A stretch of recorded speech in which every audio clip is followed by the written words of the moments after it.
Welcome to your education session on nutrition. I'm Melanie Creeber and I'm a respiratory nurse working within the pulmonary rehab team. So the aim of this session is to help you understand what makes a healthy diet and why it's important for people with lung conditions to eat well. Eating a healthy, balanced diet is an important part of maintaining good health, and it can help make you feel at your best. There are two key parts to a healthy diet. Eating the right amount of calories for how active you are, so that you can balance the energy you consume with the energy you are using. If you eat or drink too much, you'll put on weight, and if you eat too little, you may end up losing weight. The average man needs about 2,500 calories a day, and the average woman about 2,000.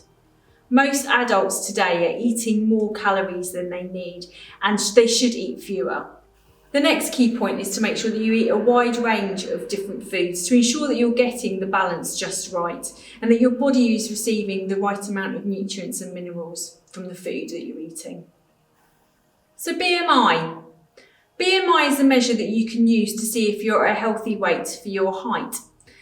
It is basically a health weight calculator. So if your weight is appropriate for your height, you'll be in the green zone. You can divide your height by your weight to find out where you are. The higher your BMI, the greater risk you are of certain illnesses and certain diseases, and having a wider range of medical conditions. But also, if your BMI happens to be on the low side, this can also cause some serious health problems. So measuring your waist size can be a really good way to check whether you are carrying too much fat around your stomach area, which then can raise your risk of things like heart disease, type 2 diabetes and stroke. You can have a healthy BMI but have excess tummy fat, meaning you're still at risk of developing these sorts of diseases. To measure your waist, find the bottom of your ribs and the top of your hips. Wrap a tape measure around the waist between the midpoints of this area. You then want to breathe out naturally before taking the measurement. Regardless of your height or your BMI, you should try and lose weight if your waist is above 94 centimetres or more for a man, or 80 centimetres or more for a woman. You are at very high risk and should contact your GP if your waist is above 102 centimetres for a man and 88 centimetres for a woman. To help us get the balance right of the 5 main food groups, take a look at the Eat Well plate. To maintain a healthy diet, the Eat Well plate shows us how much of each food we should be consuming from each food group. These practical tips cover the basics of healthy eating and can help you make healthier choices. So let's have a look at the first section, the fruits and vegetables one. So it is recommended that we eat at least 5 portions of different fruits and vegetables a day. However, this has increased to 7. In Japan, apparently, they eat anything up to 20 portions of fruits and vegetables a day. So hopefully getting those 5 to 7 in shouldn't be too much of a problem. A glass of 100% unsweetened fruit juice can count as 1 portion, and cooked vegetables also count towards that. Fruits and vegetables are also a good source of vitamins and fibre as well as minerals, and prevent diseases and help boost the immune system. So let's look at a portion. 1 portion is a cupped hand or 1 whole piece of fruit. Just be aware, if you are into making smoothies with lots of fruits and vegetables in, that's only going to count as 1 portion. It is the different fibres that are found in the fruits that we need, and they're the things that count. But as soon as you mangle them all up in your blender, unfortunately they will only count as 1 portion.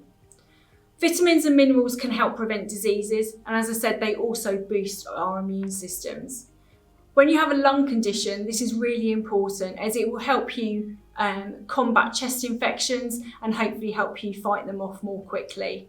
So let's have a look now at the protein section. So beans, pulses, fish, eggs, meat, they're all really good sources of protein, which is essential for the body to grow and repair itself and also build muscle. Meat is a good source of protein. It's got, as I said, vitamins and minerals in it, and it's got lots of iron content, zinc and lots of B vitamins. It is also one of the main sources of vitamin B12. Fish is another good, important source of protein and contains many vitamins and minerals.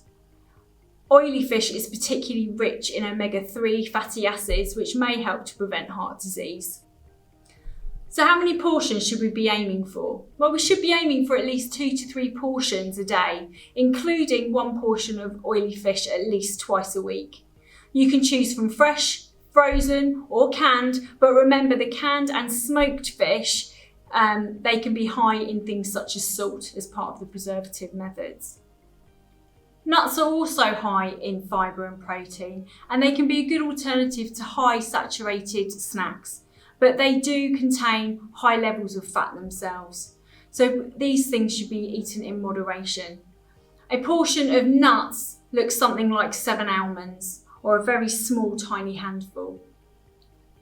A good sized portion of protein is 2 eggs, 3 or 4 tablespoons of beans or pulses, and a piece of meat or fish or tofu about the size of the palm of your hand. These all contain protein, which is good to help your lung muscles, your diaphragm, the muscles in between your ribs, the intercostal muscles.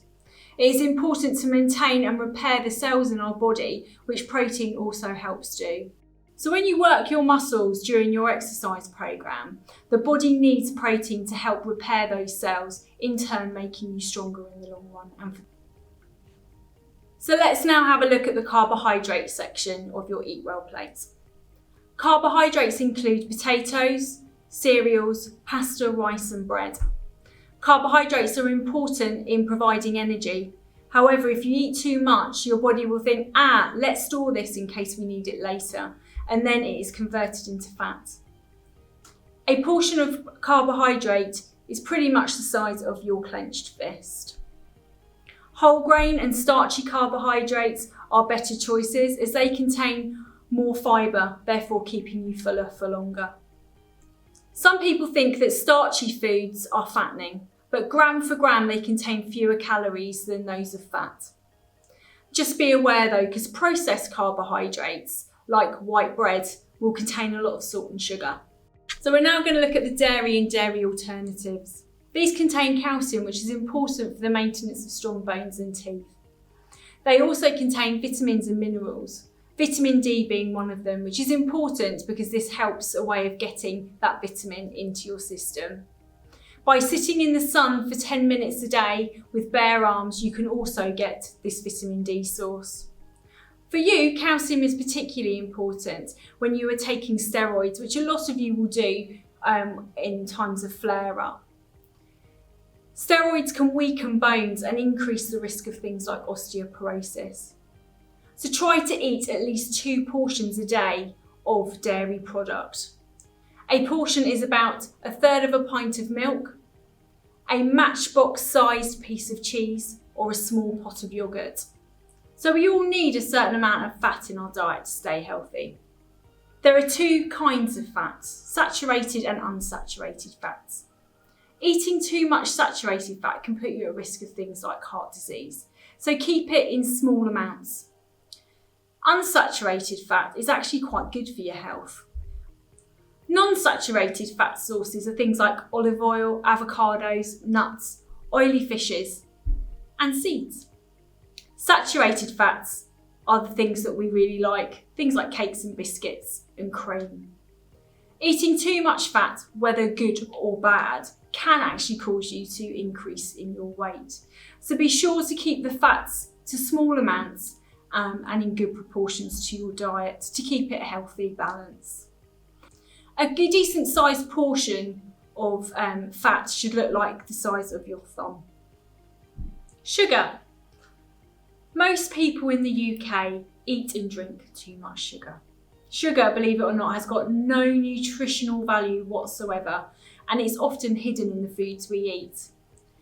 Sugary foods and drinks, including alcohol, are often high in calories, and they can actually attribute to weight gain.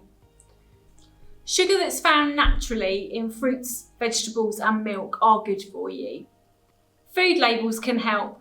Check them to see how much sugar is contained in the food that you're eating. More than 15 grams of sugar per 100 grams of content means that the food is high in sugar. If you do eat and enjoy sweet foods, please do so in moderation. Even if you don't add salt to the food that you're eating, you may still be eating too much. Almost 3/4 of the salt we eat is already present in our foods. Foods such as bread, breakfast cereals, and some sauces and soups. Eating too much salt can cause issues with blood pressure. People with high blood pressure are more likely to develop heart disease or have a stroke with a high salt intake. Again, use food labels to check how much salt is in the food that you're eating. More than 1.5 grams of salt per 100 grams of products means that the food is high in salt.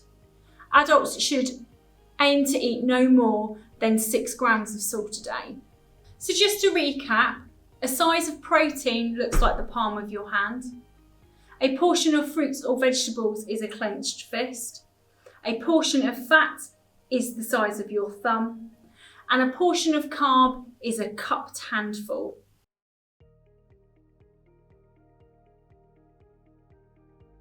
So why is water important?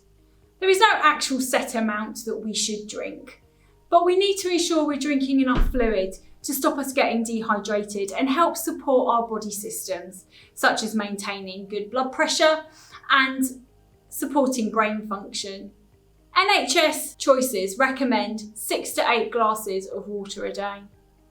A good indicator that you're drinking enough water is to have a look at your urine. It should be light and straw-like in colour rather than dark. These 6 to 8 glasses of water a day should be in addition to the water that we're getting from our food.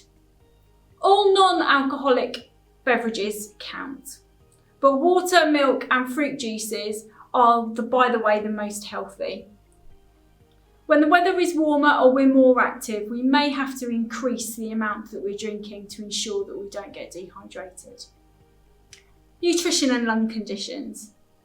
So people with chronic lung conditions have an increased risk of poor nutrition, weight loss and reduced muscle strength because it takes an extra 25 to 50% more energy to breathe and fight infections than unaffected people. You may also have a reduced appetite when you're unwell, and this can lead to weight loss. On the other hand, steroid medication, which is taken during these times of exacerbation, can lead to an increased appetite. There is an increased need for vitamins and minerals and also antioxidants to help fight infection. An individual unaffected by lung disease uses about 100 calories a day just expanding and contracting their muscles involved with breathing. A person with COPD uses between 450 and 720 calories a day just to do the same work of breathing. This is even if they are unaware of this extra work. Unexplained weight loss affects between 40 to 70% of COPD patients. If you are underweight, your body will have less energy and stores to do the work. Muscles will become weak over time, and this will in turn make you more prone to infections. So what can you do about it? Inform your doctor if this is unintentional or sudden and it's a rapid weight loss. Eat a healthy and balanced diet and ensure you're getting enough protein. Eat nourishing snacks between your meals and remember, try not to skip meals. Add extra fat into your diet. Try drinking more milk or increasing your dairy intake and try to use full fat varieties of these. Use supplements if they're prescribed by your GP. Add meat, pasta or rice to soups to try and bulk these out and increase the calorie content. Avoid drinking before a meal as this can make you feel full before you've even started eating. And add extra calories into your diet. There are a number of ways you can do this. So what happens to your body if you find you're putting too much weight on? By putting weight on, your body has to work harder with things like breathing and moving around. Stored fat can end up squashing your lungs and making it difficult for you to breathe, as well as making you very short of breath when you move around. Being overweight also increases your risk of other health problems, such as high blood pressure and diabetes. You can speak to your GP or healthcare professional and ask them to refer you onto a scheme or ask for a dietitian to support you. Try and eat a diet that's low in fat, salt, sugar and alcohol, and high in fibre, as this will keep you fuller for longer. Use small amounts of fat, i.e. trim the fat off your meat and skin your chicken. Avoid frying your foods and eat low-fat dairy. But most of all, keep up with your exercise, because exercise can help with this. So what happens if you're struggling with breathlessness while you're eating? There are many things that you can do to help combat this and help keep your nutrition good. You can start with eating little and often. So instead of having 3 meals a day, maybe increase that up to 4 and make them smaller. Try and eat slowly so that you're not absorbing air into your stomach while you're eating. Make every mouthful count and ensure the food you're having is nutritious and nourishing. Bulk planning your meals might be a good suggestion to help cut down on preparation work. So maybe prepare your meals ahead of time and then leave them in the fridge or freezer. If you're particularly having trouble when chewing, maybe go for softer options. But the most important thing is, please never miss a meal. Look at recipes that are maybe quicker and less complicated. And if you are prescribed food supplements, please use these in addition to the meals that you're preparing. But most of all, make sure that you're getting plenty of rest. It might be that if you are breathless while eating, resting prior to the meal or after the meal might also help. Thank you for watching this educational video on nutrition. For further information, you can visit www.blf.org.uk, and if you want to, you could consider a dietitian referral by your GP. If you've got any questions, the clinician running the session will be more than happy to help you.